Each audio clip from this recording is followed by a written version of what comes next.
करें। एक पिता परमेश्वर धन्यवाद देते हैं तेरे हर एक अनुग्रह के लिए, और एक अनुग्रह प्रभु यीशु मसीह के द्वारा जो तेरे एक पुत्र थे और जो इस जगत में आए और हम सबको सत्य के मार्ग दिखाए, इसलिए प्रभु धन्यवाद देते हैं। हम सबको गवाही दे पवित्र आत्मा के द्वारा, ताकि हम भी उस सत्य के द्वारा चल सके।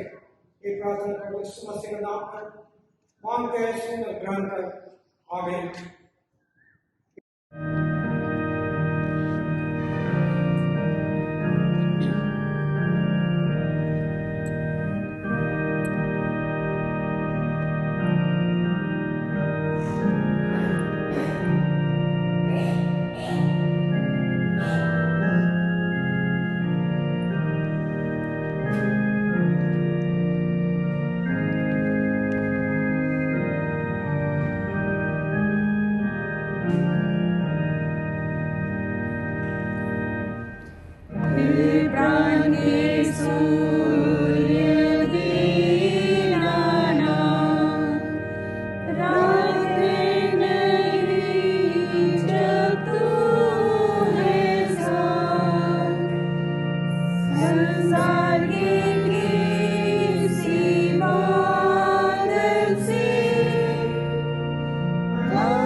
के पन्ना नंबर 3। प्रभु की प्रार्थना। हे हमारे स्वर्गीय पिता, आपका नाम पवित्र माना जाए, आपका राज्य आए, आपकी इच्छा जैसे स्वर्ग में पूरी होती है वैसे पृथ्वी पर भी पूरी हो। अब हमारे दिन भर की रोटी आज हमें दीजिए। अब हमारे अपराधों को क्षमा कीजिए जैसे हमने अपने अपराधियों को क्षमा किया है। आप हमें परीक्षा में मत डालिए, परंतु बुराई से बचा लीजिए, क्योंकि राज, पराक्रम और महिमा अब और सदा सर्वदा आप ही की है। आमीन। प्रार्थना करें।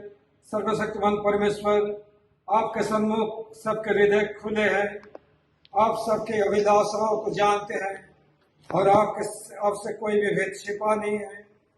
अपने पवित्र आत्मा की प्रेरणा से हमारे हृदय के विचारों को शुद्ध कीजिए, ताकि हम आपसे पूर्ण रूप से प्रेम करें और योग्य रीति से आपके पवित्र नाम की स्तुति करें, हमारे प्रभु यीशु मसीह के द्वारा। आमीन। भाई और बहनों, हमारे प्रभु यीशु मसीह ये कहते हैं, हमारा प्रभु परमेश्वर ही एकमात्र प्रभु है। तो प्रभु अपने परमेश्वर को अपने संपूर्ण हृदय, संपूर्ण प्राण, संपूर्ण बुद्धि और संपूर्ण शक्ति से प्रेम कर। ये पहली आज्ञा है। दूसरी है ये, अपने पड़ोसी को अपने समान प्रेम कर।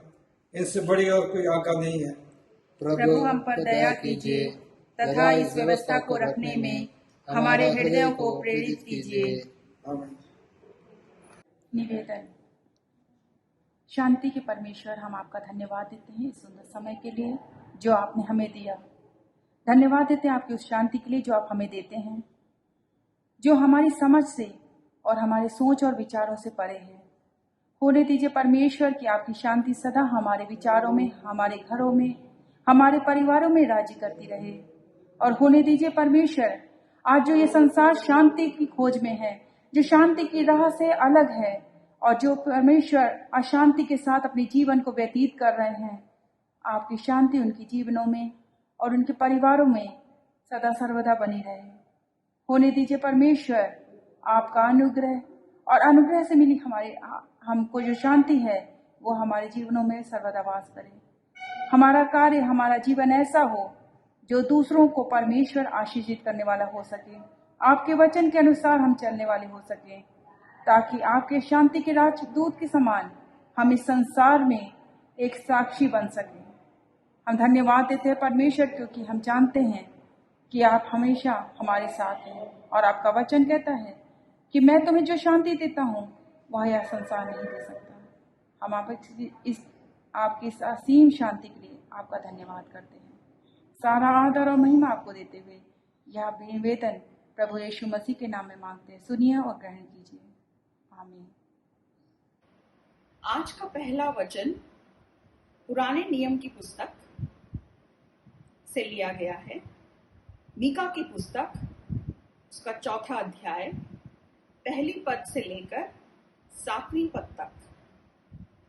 मीका की पुस्तक, उसका 4था अध्याय, पहले पद से लेकर 7वें पद तक। अंत के दिनों में ऐसा होगा कि यहोवा के भवन में पर्वत सब पहाड़ों पर दृढ़ किया जाएगा और सब पहाड़ियों से अधिक ऊंचा किया जाएगा, और हर जाति के लोग धारा की नाई उसकी ओर चलेंगे। और बहुत जातियों के लोग जाएंगे और आपस में कहेंगे कि आओ, हम यहोवा के पर्वत पर चढ़कर याकूब के परमेश्वर के भवन में जाएं। तब वह हमको अपने मार्ग सिखाएगा और हम उसके पथों पर चलेंगे, क्योंकि यहोवा की व्यवस्था सिय्योन से और उसका वचन यरूशलेम से निकलेगा। वो बहुत देशों के लोगों का न्याय करेगा और दूर दूर तक की सामर्थी जातियों के झगड़े को मिटाएगा। सो वे अपनी तलवारें पीटकर हल के फाल और अपने भालों को हंसियां बनाएंगे। तब एक जाति दूसरी जाति के विरुद्ध तलवार फिर न चलाएगी और लोग आगे को युद्ध विद्या न सीखेंगे, वरन वे अपनी अपनी दाखलता और अंजीर के वृक्ष तले बैठा करेंगे और कोई उनको न डराएगा। सेनाओं के यहोवा ने यही वचन दिया है। सब राज्यों के लोग तो अपने अपने देवता का नाम लेकर चलते हैं, परंतु हम लोग अपने परमेश्वर यहोवा का नाम लेकर सदा सर्वदा चलते रहेंगे। यहोवा की यह वाणी है कि उस समय मैं प्रजा के लंगड़ों और बरबस निकाले हुओं को और जिनको मैंने दुख दिया है उन सब को इकट्ठे करूंगा, और मैं लंगड़ों को बचा रखूंगा और दूर किए हुओं को एक सामर्थी जाति कर दूंगा, और यहोवा उन पर सिय्योन पर्वत के ऊपर से सदा राज्य करता रहेगा। परमेश्वर पिता इस वचन के पढ़े जाने पर अपनी आशीष दे। आमीन। आइए हम आज का वचन पवित्र शास्त्र में से पढ़ेंगे। फिलिपियों उसका 4था अध्याय और 4 से लेके 9वीं आयत तक। फिलिपियों उसका 4था अध्याय 4 से लेकर 9वीं आयत तक। प्रभु में सदा आनंदित रहो। मैं फिर कहता हूँ, आनंदित रहो। तुम्हारी कोमलता सब मनुष्यों पर प्रकट हो। प्रभु निकट है। किसी भी बात की चिंता मत करो, परंतु हरेक बात में तुम्हारे निवेदन, प्रार्थना और विनती के द्वारा धन्यवाद के साथ परमेश्वर के सम्मुख उपस्थित किए जाए। तब परमेश्वर की शांति, जो समझ से बिल्कुल परे है, तुम्हारे हृदय और तुम्हारे विचारों को मसीह यीशु में सुरक्षित रखेगी। निदान ए भाइयों, जो बातें सत्य है और जो बातें आदरणीय है और जो बातें उचित है और जो बातें पवित्र है और जो बातें सुहानी है और जो बातें मन भावनी है, निदान जो सद्गुण और प्रशंसा की बातें हैं, उन्हीं पर ध्यान लगाया करो। जो बातें तुमने मुझसे सीखी और ग्रहण की और सुनी और मुझ में देखी, उन्हीं का पालन किया करो। तब परमेश्वर जो शांति का सोता है तुम्हारे साथ रहेगा। परमेश्वर इस वचन पे आशीष दे। आज का सुसमाचार लूका रचित सुसमाचार उसका 24 अध्याय पद 36 से 49 तक। हे क्रिस्त यीशु, आपकी महिमा हो। वे ये बातें कह ही रहे थे कि वह आप ही उनके बीच में आ खड़ा हुआ और उनसे कहा, तुम्हें शांति मिले। परंतु वे घबरा गए और डर गए और समझे कि हम किसी भूत को देख रहे हैं। उसने उनसे कहा, क्यों घबराते हो और तुम्हारे मन में क्यों संदेह उठते हैं? मेरे हाथ और मेरे पांव को देखो कि मैं वही हूँ। मुझे छू कर देखो, क्योंकि आत्मा के हड्डी मांस नहीं होता, जैसा मुझ में देखते हो। यह कहकर उसने उन्हें अपने हाथ पांव दिखाए। जब आनंद के मारे उनको प्रतीति न हुई, तब वे आश्चर्य करते थे। तो उसने उनसे पूछा, क्या यहाँ तुम्हारे पास कुछ भोजन है? उन्होंने उसे भुनी हुई मछली का टुकड़ा दिया। उसने लेकर उनके सामने खाया। फिर उसने कहा, ये मेरी भी बातें हैं जो मैंने तुम्हारे साथ रहते हुए तुमसे कही थी, कि अवश्य है कि जितनी बातें मूसा की व्यवस्था और भविष्यद्वक्ताओं और भजनों की पुस्तकों में मेरे विषय में लिखी हैं, सब पूरी हों। तब उसने पवित्र शास्त्र बूझने के लिए उनकी समझ खोल दी और उनसे कहा, यूं लिखा है कि मसीह दुख उठाएगा और तीसरे दिन मरे हुओं में से जी उठेगा, और यरूशलेम से लेकर सब जातियों में मन फिराव का और पापों की क्षमा का प्रचार उसी के नाम से किया जाएगा। तुम इन सब बातों के गवाह हो। और देखो, जिसकी प्रतिज्ञा मेरे पिता ने की है, मैं उसको तुम पर उतारूंगा, और जब तक स्वर्ग से सामर्थ न पाओ, तब तक तुम इसी नगर में ठहरे रहो। यह ख्रिस्त का शुभ समाचार है। हे प्रभु यीशु, आपकी स्तुति हो। परमेश्वर सर्वशक्तिवान पिता पर विश्वास करते हैं, वो स्वर्ग और पृथ्वी का और समस्त हृदय एवं अदृश्य वस्तुओं का करता है। हम एक प्रभु यीशु मसीह पर विश्वास करते हैं। वो परमेश्वर का इकलौता पुत्र, सर्वयुग से पहले पिता से उत्पन्न, परमेश्वर से परमेश्वर, ज्योति से ज्योति, सत्य परमेश्वर सत्य परमेश्वर, कृत नहीं वरन उत्पन्न है। उनका और पिता का तत्व एक है। उन्हीं के द्वारा सब वस्तुएं बनी। हम मनुष्य के लिए और हमारे उद्धार के निमित्त वो स्वर्ग से उतर आए। पवित्र आत्मा के सामर्थ्य से वो कुमारी मरियम से जन्मे और मनुष्य बने।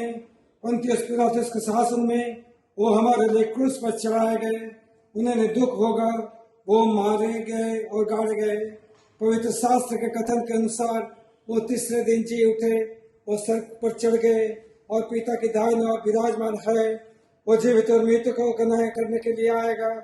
महिमा के साथ फिर आएंगे और उनके राज का कभी अंत ना होगा। हम पवित्र आत्मा पर विश्वास करते हैं। वो प्रभु जीवनदाता है। वो पिता और पुत्र से निकालता है। पिता और पुत्र के साथ उसकी आराधना और स्तुति की जाती है। वो नबियों के द्वारा बोला, हम एक पवित्र सार्वलौकिक और प्रेरित कलीसिया पर विश्वास करते हैं। हम पापों के क्षमा के लिए बपतिस्मा को मानते हैं। हम मृतक के पुनरुत्थान की और आने वाले युग के जीवन की प्रतीक्षा करते हैं। आमीन।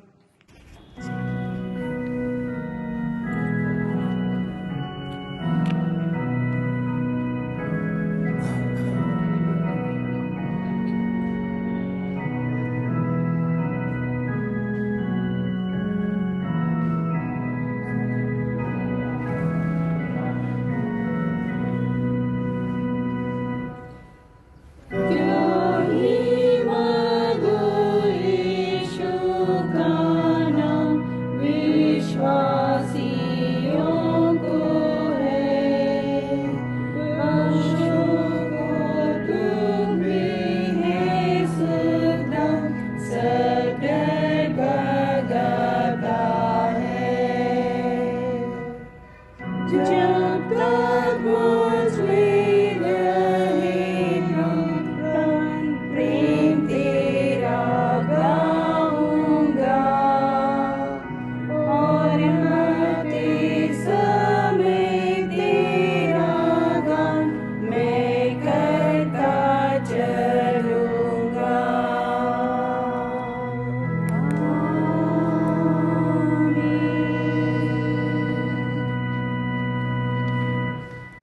प्रिय भाइयों बहनों, आज का जो विषय है वो विषय ख्रीस्त का शांति सबका साथ बांटना।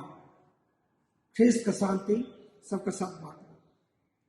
इस जगत में हम सब कोई सुखी होना मानते हैं, सुख चाहते हैं, और इसके लिए हम लोग बहुत कुछ ढूंढते हैं कहाँ पर सुख मिलेंगे। और हमारा सुख जो है ये निर्भरशील है जागतिक वस्तुओं के ऊपर। समझ लीजिए कि कोई बच्चा अगर उसका खिलौना टूट जाता है तो रोता है, क्योंकि वो उसमें मगन था, वो और किसी चीज में मगन नहीं था, मगर उसका खिलौना पर उसका सारी चीज मगन था। और समझिए हम लोग को जो कोई प्रिय भाई हो अगर मर गया तो हम लोग को दुख होता है, और अगर समझ लीजिए कि हमें शारीरिक कुछ तकलीफ हो है तो हमें कष्ट होता है, हमें दुख होता है, और हम सोचते हैं इस जगत में सुख हम लोग खरीद सकते हैं। कभी कभी यही चिंता भी हम लोग होता है, लेकिन हम लोग सुख खरीद सकते हैं। नहीं, ऐसी बात नहीं।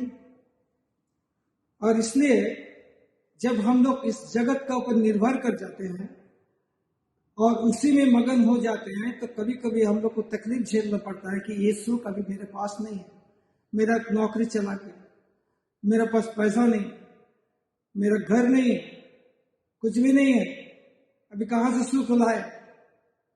तो संत पौल ने जो फिलिपिया का पत्री है उसका चारवां अध्याय उसके 4 से 9 पद तक जो बताया कि आप लोग आनंद करो, सब कोई प्रियो भाइयों बहनों आनंद करो।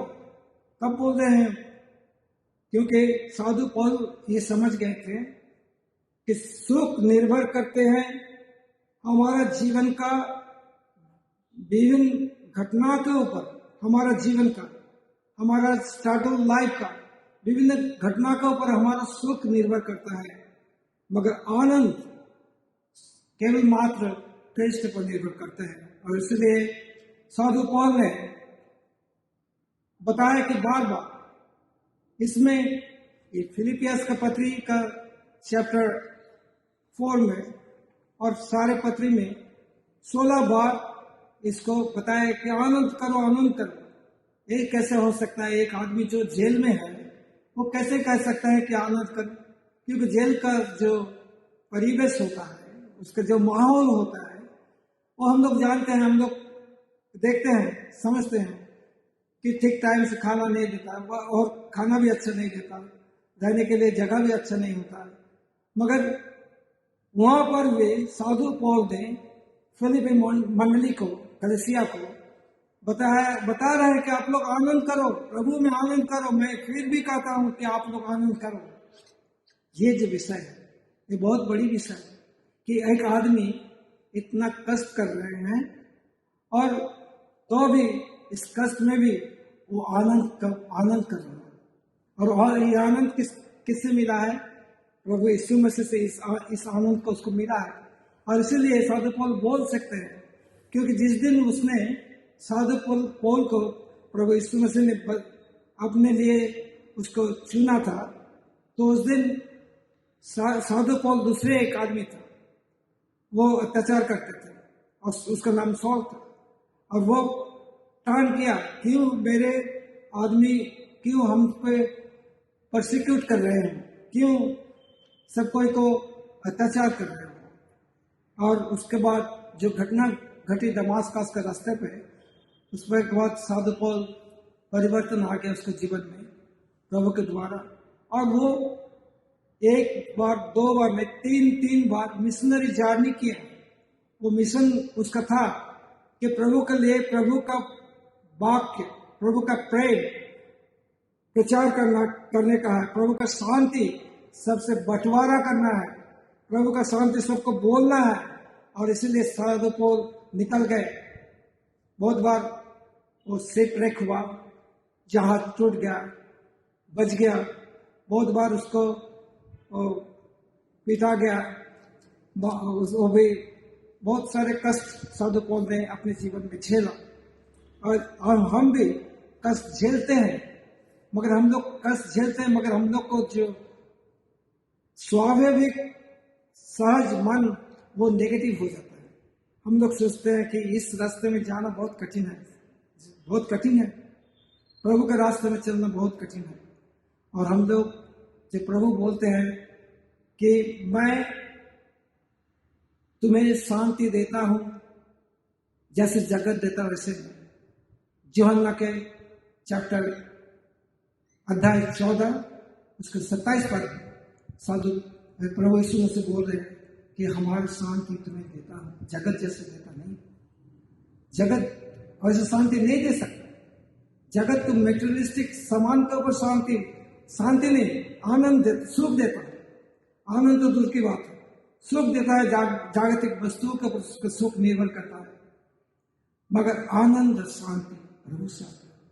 The peace of God which passes all understanding, ये हमारा जो साधु पौल ने बताया, प्रभु का शांति सारे समझ से परे है, और ये शांति हम लोग समझ नहीं सकते, हम लोग जानते भी नहीं, सोचते भी नहीं इसके बारे में। थोड़ा सा अगर हम लोग सोचे दिमाग से कि प्रभु का शांति क्या है, साधु पौल का जीवन में कैसा शांति था, वो बोल रहा है कि आनंद करो, क्योंकि उसके पास प्रभु का शांति था। हम जिए तो प्रभु के लिए जिए, मरे तो मेरा वो लाभ है कि मैं प्रभु में रहूंगा, मेरे जिंदगी से कहीं और नहीं जाना है।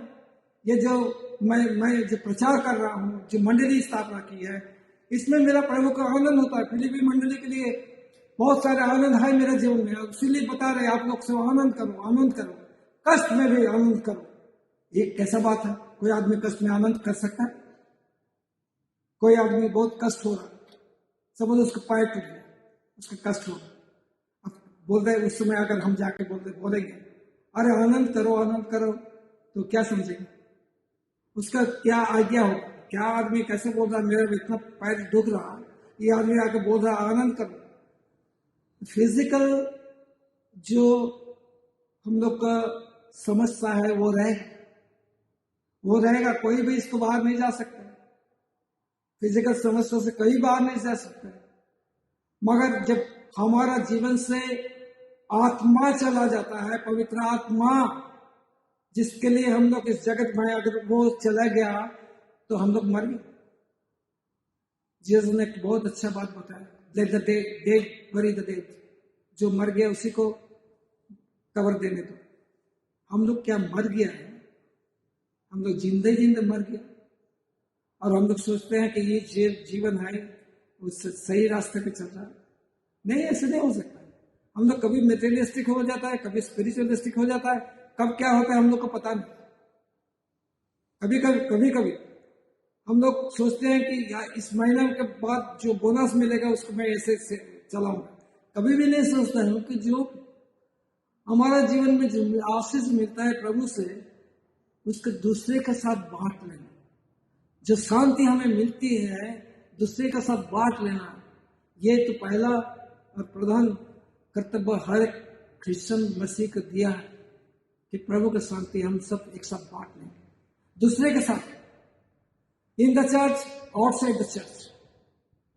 सिर्फ मेरे में शांति रहने से नहीं होगा। मैं शांति अगर मेरे में नहीं रहेगा, मैं परिवार को भी शांति नहीं दे सकता, समाज को भी शांति नहीं दे सकता। मगर प्रभु बोलता है, प्रभु यीशु मसीह, मेरे शांति तुम्हारा साथ रहे, जगत जैसे देता है वैसे नहीं, मेरा शांति तुम्हारा साथ रहे। और वो शांति क्या है कि जगत में जो हम लोग कष्ट करेंगे, दुख भोगेंगे, सब भोगेंगे, मगर प्रभु की शांति मेरा साथ है, उसमें से कोई हमें हिला नहीं सकता। अगर वो जो रहता है मेरे पास प्रभु की शांति, तो उसमें साधु पौल को भी हिला नहीं सकता। जेल में बंदी है और वो बोल रहा है कि आनंद करो, और बोलते हैं कि प्रभु का शांति जो सारे समझ से परे है, वो शांति आपके साथ रहे। अब ईश्वर आप सबको आशीष दे, और सोचे कि शांति हमारा जीवन में क्या है, उसका अनुसंधान करें, खोजे और दूसरे साथ बांटे और प्रभु आप सबको आशीष दे। आमीन। हम प्रार्थना करें। परम पिता परमेश्वर, धन्यवाद देते हैं तेरे हर एक दया के लिए। इस समय तेरा ज्ञान दे प्रभु, ताकि हम सब तेरे वचन को समझ सके और अपने जीवन में वो कार्य कर सके जो तेरी आज्ञा है, कि सबके साथ प्रेम से रहो। और प्रभु धन्यवाद देते हैं इस समय तो हम सबको अगुवाई दे पवित्र आत्मा के द्वारा। प्रार्थना यीशु मसीह के नाम पर मांगते हैं, सुनर ग्रहण कर। आमीन। और एक निवेदन, हम समस्त मानव जाति के लिए प्रार्थना करें और अपनी प्रार्थनाओं को प्रभु यीशु मसीह के निरंतर निवेदन के साथ अर्पित करें। हे पिता, हम प्रार्थना करते हैं कि समस्त संसार में न्याय और शांति स्थापित हो और प्रत्येक व्यक्ति भरपूर जीवन प्राप्त करे। हे दयावान प्रभु, हमारी प्रार्थना सुनिए। उन सब लोगों के लिए जो इस गांव या नगर में रहते हैं, उन सब बातों को दूर करने के लिए जिनसे आपसी फूट और झगड़े होते हैं, और हमारे देश में सच्ची एकता की बढ़ती के लिए हे दयावान प्रभु, हमारी प्रार्थना सुनिए। उन सब लोगों के लिए जो कृषि, उद्योग अथवा व्यापार में लगे हुए हैं, सब मजदूरों और कारीगरों के लिए, और उन सब के लिए जो हमारे देश की रक्षा करते हैं, हे दयावान प्रभु, हमारी प्रार्थना सुनिए। अध्यापकों और छात्रों, वैज्ञानिकों, लेखकों और कलाकारों, और उन सब व्यक्तियों के लिए जो अन्य लोगों के विचारों और भावनाओं को प्रभावित करते हैं, हे दयावान प्रभु, हमारी प्रार्थना सुनिए। हमारी प्रार्थना सुनिए।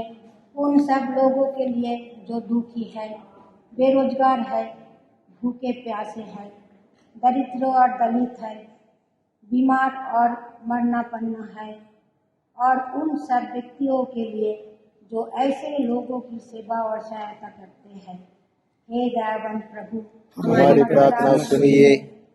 हमारे तथा अन्य देशों के सब शासकों के लिए, विशेषकर हमारे राष्ट्रपति, प्रधानमंत्री, इस राज्य के राज्यपाल और प्रधान मुख्यमंत्री, और उनके लिए भी जो लोगों पर किसी प्रकार का अधिकार रखते हैं, हे दयावान प्रभु, हमारी प्रार्थना सुनिए।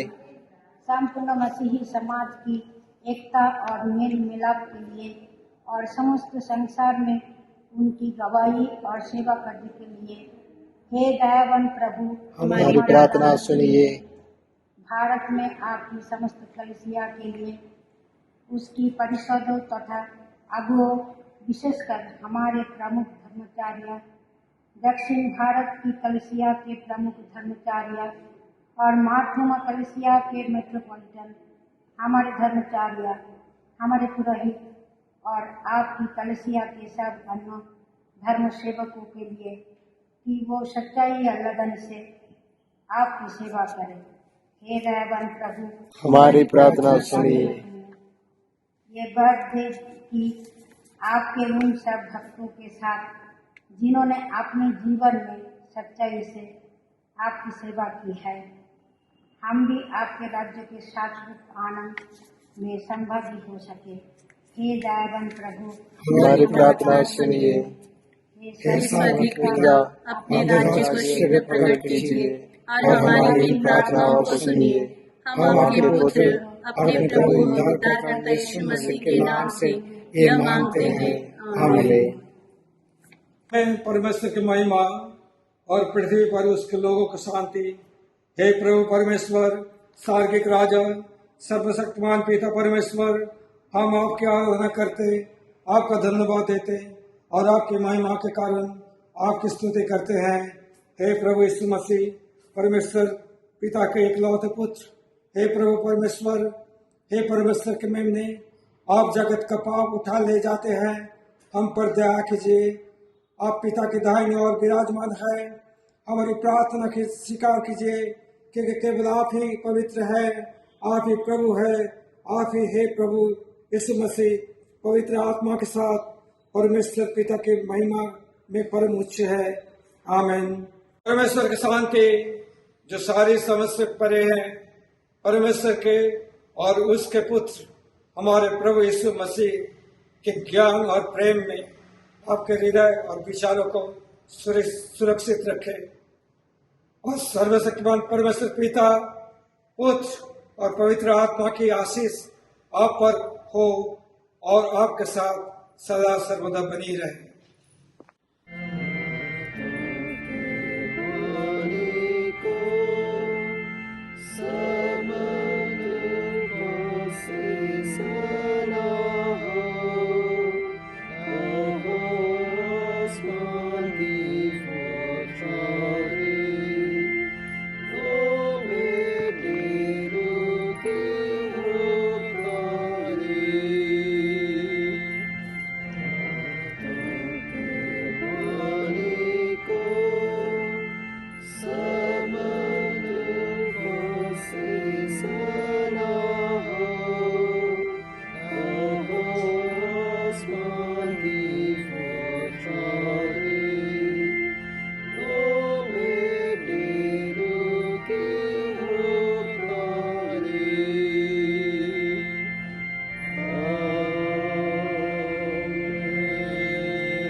आप इस तरह शांति से प्रस्थान करें।